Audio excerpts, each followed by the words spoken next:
వాడికి చెస్ ఆడటం నువ్వు నేర్పించావా? లేదే. ఇంకెంతసేపు తాతయ్య త్వరగా ఆడు. రేయ్ ఎవరితో ఆడుతున్నావురా? తాతయ్యతో. ఏడు తాతయ్య? ఇదిగో అక్కడ కూర్చున్నాడు. ఎక్కడా? ఇక్కడ. ఇంకోసారి తాతయ్య అన్న అంటే పడతాయి నీకు. వెళ్ళు వెళ్ళి ఆ బ్యాట్ తీసుకుని రా, బయటికి వెళ్ళి క్రికెట్ ఆడదాం. నేను నీతో ఆడను పో. వికయ్ వికయ్ వికయ్. చిన్న పిల్లలతో మాట్లాడేది అలాగేనా? మరి ఇంకెలా మాట్లాడతారు? Wiki wiki. డాడీ నన్ను ఎప్పుడు తిడతాడు mummy. That's because he loves you so much baby. నువ్వంటే చాలా ఇష్టం కాబట్టి.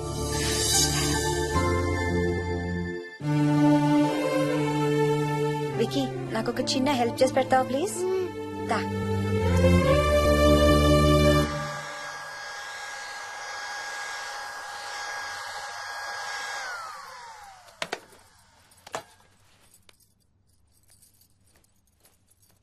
Hi aunty. Hi wiki.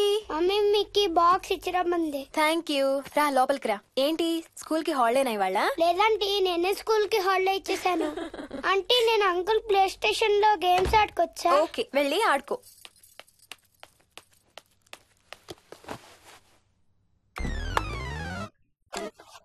నొప్పి తగ్గిపోతుంది అత్తయ్య. పోనీ టికెట్స్ క్యాన్సిల్ చేస్తానమ్మా. కొంచెం నొప్పి తగ్గాక 2 రోజులు ఆగే వెళ్తురు గానీ. మా టికెట్ల సంగతి సరేరా, మీవి ఇంటర్నేషనల్ టికెట్స్. లాస్ట్ మినిట్ లో క్యాన్సిల్ అంటే బోల్డ్ అంత పోతుంది. మీ అమ్మ సంగతి నాకు వదిలే, ఇంటికి తీసుకెళ్లి నేను చూసుకుంటాగా. నానా. మొలిగించాలు గాని ట్రైన్ టైం అవుతుంది.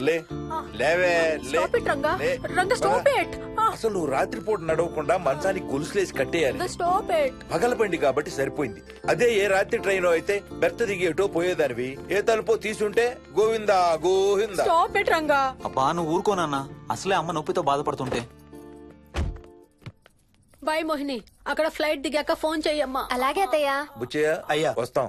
మా వాళ్ళని జాగ్రత్తగా చూసుకో. సరే అయ్యా. యాదమ్మా వస్తాం. అలాగేనయ్యా. బాయ్ మోహిని. బాయ్ మావయ్య. Happy journey. Bye. Thank you అమ్మా.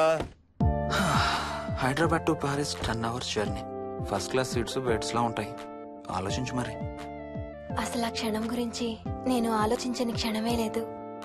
ఆ బెడ్స్ లాంటి సీట్స్ మీద నువ్వు నేను. అబ్బా తలుచుకుంటే నా ఒళ్ళంతా వేడెక్కిపోతుంది. ఏంటేంటి?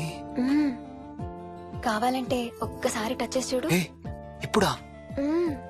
ఇప్పుడే. టచ్ తో ఆగలేనేమో. అయితే మానే.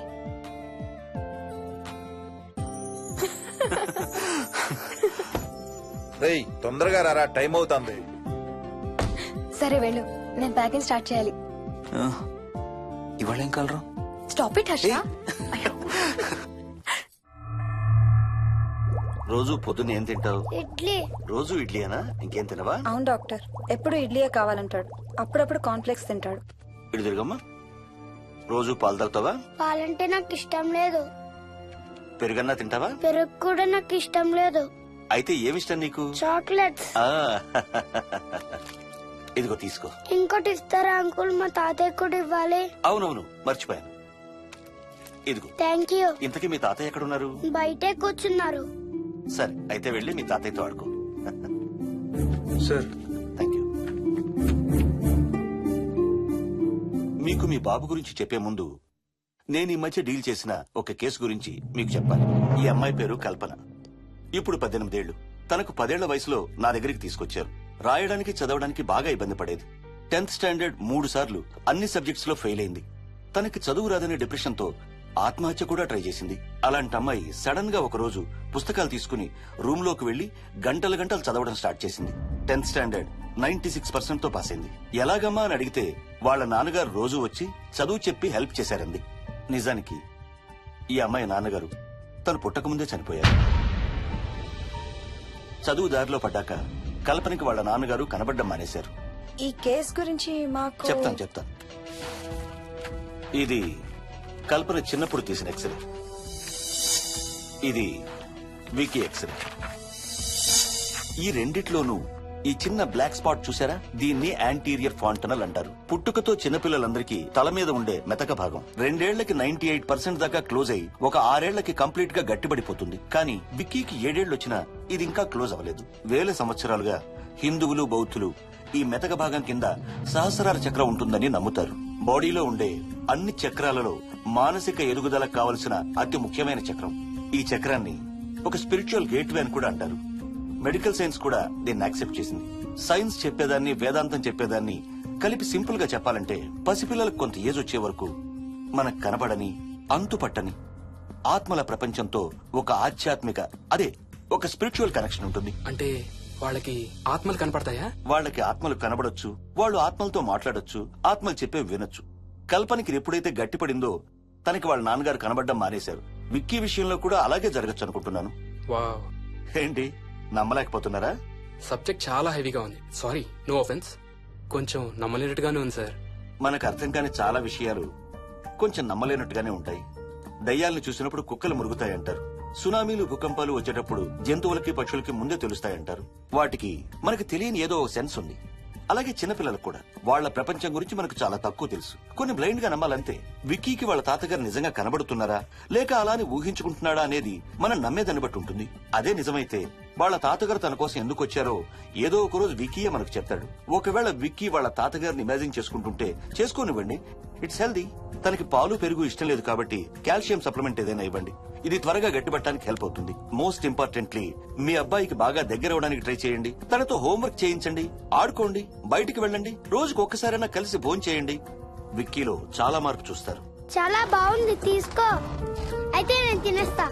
వికీ దా.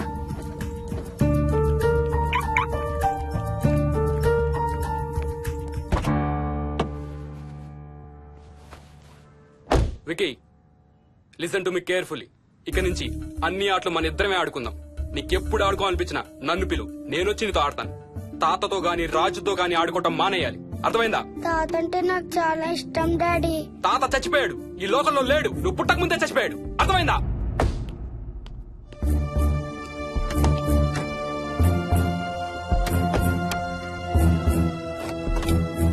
డాడీ, ఏంట్రా? తాత నిన్ను సీట్ బెల్ట్ వేసుకోమంటున్నాడు. రేయ్, నిన్ను స్టాప్ ఇట్. వాడితో డీల్ చేసే విధానం అది కాదు. కార్తీ, ఇవ్వు, వాడికి బాగా గారం ఇవ్వు, తర్వాత ఏడుస్తావు నువ్వే.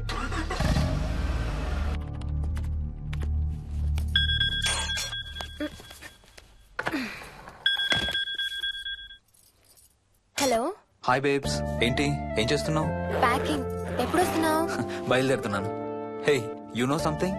కాసేపట్లో మన ఇద్దరం మైల్ హై క్లబ్ లో మెంబర్స్ అవబోతున్నాం. మైల్ హై క్లబ్బా? ఏంటది? మన ఫస్ట్ నైట్ భూమికి 10 కిలోమీటర్ల పైన ఒక ఫ్లైట్ ఫస్ట్ క్లాస్ క్యాబిన్ లో జరగబోతుంది. అలా ఆకాశంలో శోభనం చేసుకున్న వాళ్ళందరూ కలిసి క్లబ్ పెట్టుకున్నారు. సో మనకు కూడా ఆ క్లబ్ లో మెంబర్షిప్ వస్తుంది. నాకేం అక్కర్లేదులే ఆ క్లబ్ లో మెంబర్షిప్. కానీ నాకు కావాలి. అసలు ఎంతమందికి వస్తుంది చెప్పు ఇలాంటి ఆపర్చునిటీ?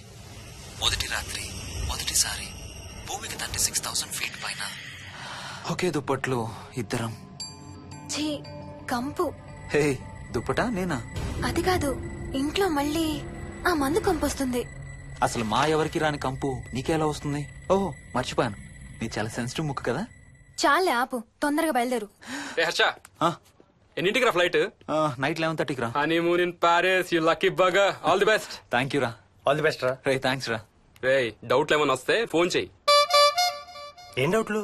హర్ష, హర్ష, సార్, కొంప మునిగింది.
Please try to understand sir. It's my honeymoon.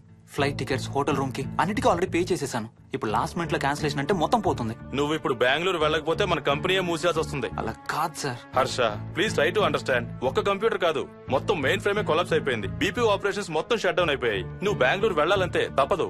Morning first flight లో తిరిగి వచ్చేద్దు గానీ నీ హనీమూన్ కి రేపు వెళ్ళు. కావాలంటే ఖర్చులన్నీ కంపెనీ భరిస్తుంది. Sir I can't sir. Can't లేదు గీంటూ లేదు. నువ్వు వెళ్ళకపోతే నా ఉద్యోగమే కాదు నీ ఉద్యోగం కూడా పడుతుంది. Right there.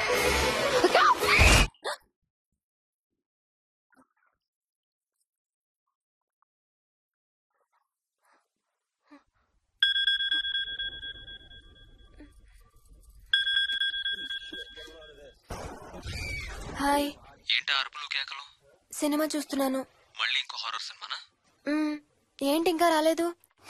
బ్యాడ్ న్యూస్, మనం ఇవాళ నైట్ వెళ్ళడం లేదు. వాట్? ఏమైంది? బెంగళూరులో సర్వర్స్ అన్ని డౌన్ అట. సో నన్ను అర్జెంట్ గా అక్కడికి వెళ్ళమంటున్నారు. ఎప్పుడు? ఇంకో 2 hours లో ఫ్లైట్ ఉంది. ఇంటికి వచ్చే టైం కూడా లేదు. ఎప్పుడు వస్తావు? మార్నింగ్ ఫ్లైట్ లో వచ్చేస్తాను. మరి మన టికెట్స్? రీషెడ్యూల్ చేస్తాను. రేపు ప్యారిస్ కి ఫ్లైట్ లేదు, ఎల్లుండి ఉంది. అబ్బా, ఆ మైల్ హై క్లబ్ లో ఈ రాత్రికి మెంబర్ని అయిపోవచ్చని ఎంత ఎక్స్పెక్ట్ చేశానో తెలుసా? హే డోంట్ వరీ స్వీటీ, ఏముంది, ఎల్లుండి నైట్ మెంబర్స్ అవుదాం. ఇవాళ నీ కోసం నీ ఫేవరెట్ కలర్ బ్లాక్ వేసుకున్నాను తెలుసా? ఏ అసలే చిరాగ్గా ఉన్నాను, ఇంకా ఉడికించు. Okay baby, I have to go. Sorry, ఒక్కదాన్ని వదిలేసి వెళ్తున్నాను. తొందరగా వచ్చే. నువ్వు మార్నింగ్ లేచేసరికి వచ్చేస్తాను. Okay, love you. Love you, bye.